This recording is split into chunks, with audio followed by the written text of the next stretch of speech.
En lumière stroboscopique, on éclaire une corde excitée par le vibreur avec un stroboscope électronique de période TE. Alors, si TE est égal à P fois T, c'est-à-dire un multiple de la période du vibreur, alors la corde paraît immobile, sous forme d'une sinusoïde. Alors, TE égale à P fois T, c'est-à-dire que la fréquence du vibreur est égale à P fois la fréquence du stroboscope, on a une immobilité apparente de la corde. Maintenant, si la période du stroboscope est supérieure à un multiple de la période du vibreur, c'est-à-dire supérieur, légèrement supérieur, la corde paraît se déplacer lentement dans le sens réel de propagation de l'onde. Je vais expliquer ça tout à l'heure avec le roue. Alors, implique que la fréquence du vibreur est légèrement supérieure à un multiple de la fréquence du stroboscope. Maintenant, si la période de stroboscope est légèrement inférieure à un multiple de la période du vibreur, légèrement inférieure, donc la corde paraît se déplacer lentement dans le sens contraire de la propagation de l'onde. Et donc ici, on va avoir une fréquence du vibreur légèrement inférieure à un multiple de la fréquence du stroboscope. Alors, exemple, on considère une roue qui tourne sur place autour d'un axe fixe sur la surface extérieure de la roue. On colle un morceau de papier gommé, on anime la roue d'une vitesse angulaire constante, puis on éclaire la roue avec un stroboscope dont on peut varier sa fréquence d'éclairage. On distingue les trois situations suivantes. Alors, premier cas, si la période du stroboscope est égale à multiple de la période de la roue. Ici, la période de la roue, c'est-à-dire lorsque la durée que la roue fait un tour complet. Donc, dans ce schéma, je viens de montrer, si vous voulez, d'illustrer. Donc, ça joue le rôle du stroboscope. Ici, vous avez la roue, vous avez le petit morceau de papier gommé, et ça, c'est l'axe. Et ici, j'ai montré le sens de rotation de la roue. Alors, à chaque fois que le stroboscope éclaire la roue avec un flash, le morceau de papier paraît dans la même position initiale, pour P égale à 1. C'est pareil, même si on prend pour P égale à 2, à chaque fois que le stroboscope éclaire la roue avec un flash, le morceau de papier aussi paraît dans la même position initiale. Bien, alors dans le deuxième cas, si la période d'éclairage, c'est-à-dire la période du stroboscope, est légèrement inférieure à un multiple de la période de rotation de la roue. Donc, qu'est-ce qu'on va avoir? Regardez bien. Donc, regardez, donc le premier flash a été pris lorsqu'il était dans sa position initiale. Le second flash, il a été pris bien avant que la roue termine entièrement sa rotation. Donc, bien avant qu'elle termine un tour complet. Et donc, regardez, même la troisième fois, et ainsi de suite. Donc, vous allez avoir un sens qui se déplace dans le sens contraire. Donc, comme le montre cette illustration, dans ce cas, le papier paraît se déplacer dans le sens contraire du sens de rotation de la roue. Alors, troisième cas, si la période d'éclairement, c'est-à-dire du stroboscope, est légèrement supérieure à un multiple de la période de rotation de la roue. Donc, dans ce cas-là, regardez, tout à fait au début, donc, le morceau était vers la verticale. Maintenant, il se déplace légèrement vers la droite. Hop, et ainsi de suite. Donc, comme le montre cette illustration, dans ce cas, le papier paraît se déplacer dans le sens réel de celui de la roue.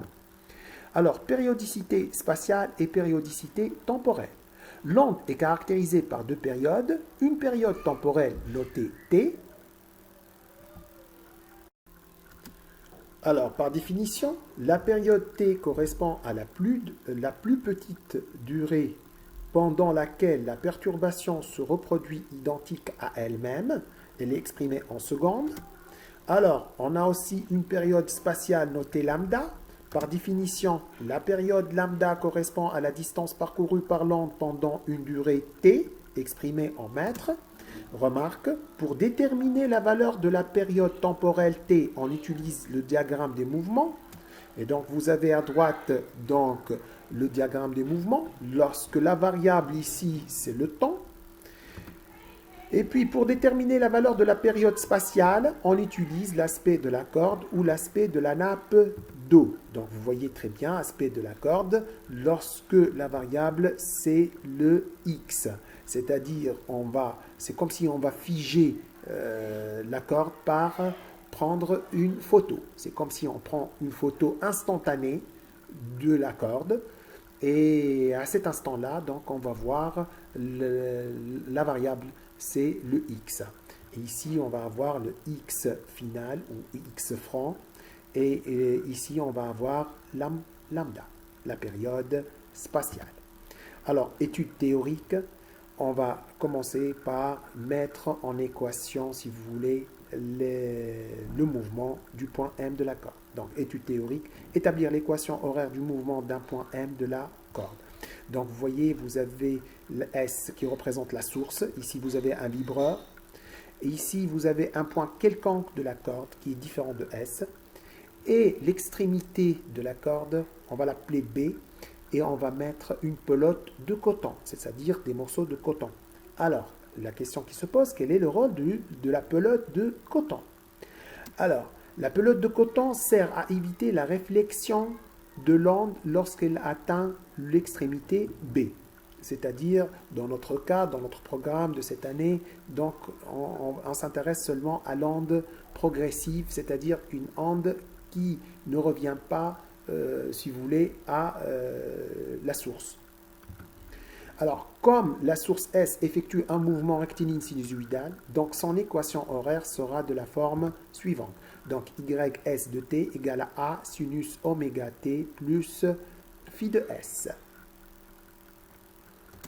Alors, pour un point M quelconque de la corde qui sera atteint par l'onde à la date θm, va reprendre le même mouvement de la source S, mais avec un retard θm. D'où son équation ym de t égale à ys de t moins θm. C'est-à-dire ici, on va changer, si vous voulez, pour retrouver l'équation horaire du point M, on va changer le t par t moins θm. Pourquoi moins θm? Parce que le point M, il va reprendre exactement le même mouvement que la source, mais après un instant θm. C'est-à-dire, si je prends l'instant t et je soustrais le θm, il va refaire exactement le même mouvement que la source. Alors, il suffit de remplacer t par t moins θm. Alors, ym de t égale à A sinus oméga, donc facteur de t moins θm, plus phi de s. Phi de s représente la phase initiale de la source. Alors, implique que ym de t égale, donc je vais développer, si vous voulez, on va développer ici oméga par oméga t moins oméga θm, comme vous voyez ici, plus phi de s.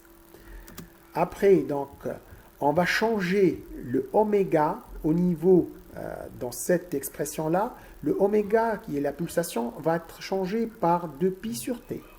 Alors, on va avoir ym de t égale à A sinus oméga t moins 2pi sur t fois θm plus phi de s.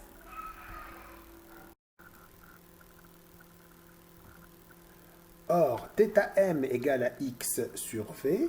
Alors, j'explique comme l'onde, elle se propage dans le même milieu, donc il garde les mêmes caractéristiques, donc elle va avoir une célérité constante. Alors, ym de t est égal à A sinus oméga t moins 2pi x sur t fois v. Or, t fois v, ça va nous donner tout simplement lambda, plus phi de s. Alors, comme la célérité de l'onde est constante, comme je viens de le dire, alors lambda égale à v fois t. D'où ym de t égale à A sinus oméga t. Donc, vous voyez ici, donc vous avez 2πx sur t fois v. Le t fois v au dénominateur va être changé par lambda et vous allez avoir oméga t moins 2πx sur lambda plus phi de s. Alors, mais il faut tenir compte que le point M n'est pas atteint par l'onde qu'avec un retard. Donc, le résultat doit être présenté sous forme de ym de t égale. Donc 0 si t est inférieur strictement à θ m, c'est-à-dire tant que l'angle n'a pas encore atteint le point M, donc son élongation égale à 0. Et puis, à partir du moment où t devient supérieur ou égal à θm, vous voyez, vous avez a sinus oméga t moins 2πx sur lambda plus phi de s. Alors là, ici, il faut faire attention. Si c'était, au lieu d'avoir le ym de t, c'était ys de t. Dans ce cas-là, on n'a pas besoin d'ouvrir ces accolades. C'est-à-dire qu'on va avoir directement a sinus oméga t plus phi de s, quelle que soit t positive. L'équation dépend de deux variables, x et t. Donc si on fixe x et on fait varier t, on obtient le diagramme des mouvements du point M, qui se trouve dans l'abscisse x. Alors, ici j'explique rapidement. Donc vous voyez que l'équation d'un point M, elle dépend de deux variables qui sont t et x. Donc si je fixe x et je varie t, je vais avoir le diagramme des mouvements, c'est-à-dire je vais suivre le mouvement du point M au cours du temps. Mais si on fixe t et on fait varier x, comme si on vient de prendre une photo de la corde et on obtient l'aspect de la corde. Alors ici, on peut ou bien avoir l'aspect de la corde ou bien l'aspect de la nappe d'eau. Alors question, lorsqu'on observe l'aspect de la corde ou la nappe d'eau, pourquoi les points de la corde qui paraissent en mouvement ascendant, en réalité, ils se déplacent vers le bas? Alors, pour répondre à cette question, je vais vous montrer une petite démonstration ou bien une petite expérience que j'ai trouvée sur Internet. Voilà, nous y sommes. Alors, je vous montre ici une propagation d'une onde le long d'une corde. Donc, vous avez une corde. Donc, tout à l'heure, j'ai fait fonctionner, donc, si vous voulez, j'ai laissé, si vous voulez, la source en train de vibrer. Donc, j'ai arrêté à l'instant. Alors, je voulais vous montrer les points suivants. Donc ici, on a deux règles. Les règles ici sont utilisées, si vous voulez, pour marquer les points. Alors, je viens de marquer le point bleu à cette distance et l'autre point bleu. Alors, vous voyez, ici, on est à l'aspect de la corde. Pourquoi? Ici, parce qu'on va voir la totalité de la corde et non pas un seul point. Maintenant, si je regarde le point bleu ici, il a l'air d'être en mouvement donc ascendant. Mais en réalité, vous allez voir, il est en mouvement descendant. Le même, ici, on a l'impression que ce point bleu, il est en mouvement descendant, mais en réalité, il est en mouvement ascendant. Et je vais vous montrer ça rapidement. Je vais faire très au ralenti. Regardez bien, suivez bien, voilà. Vous voyez bien que le point qui était ici, donc on croyait qu'il allait monter, au fait il est en train de descendre, et le deuxième point, on croyait qu'il allait descendre, mais en fait il est en train de monter.